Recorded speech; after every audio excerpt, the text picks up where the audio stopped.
Rahmayani, 32, warga desa Pulau Makmur, Mukomuko, Bengkulu, dilaporkan hilang secara misterius usai pergi mencuci motor di Sungai Batang Muar, Mukomuko, Bengkulu pada Jumat, 4 April 2025. Sang ayah, Ramli, 58, mengaku awalnya tidak mengetahui bahwa putrinya pergi ke Sungai Petang itu. Kabar hilangnya korban membuat keluarga panik dan langsung melakukan pencarian.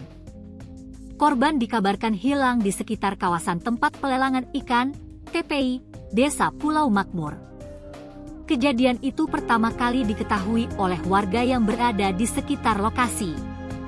Sekitar jam 11 malam, pukul 23 WIB, Red dapat kabar dari warga sepeda motor anak saya ada di tepi sungai di TPI, ungkap Ramli saat diwawancarai tribunbengkulu.com, Sabtu, 5 April 2025.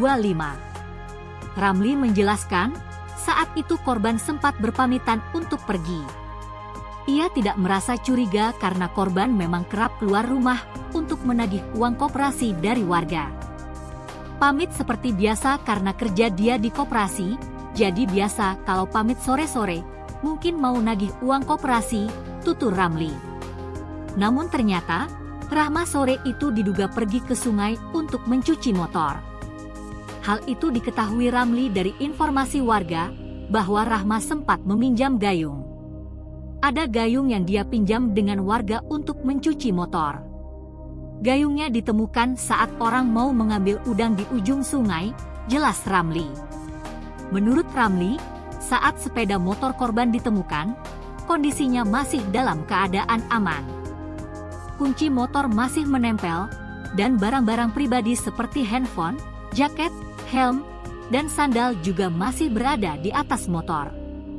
Barang berharga seperti handphone, sandal, jaket, helm, dan motor masih ada, masih lengkap, tutup Ramli.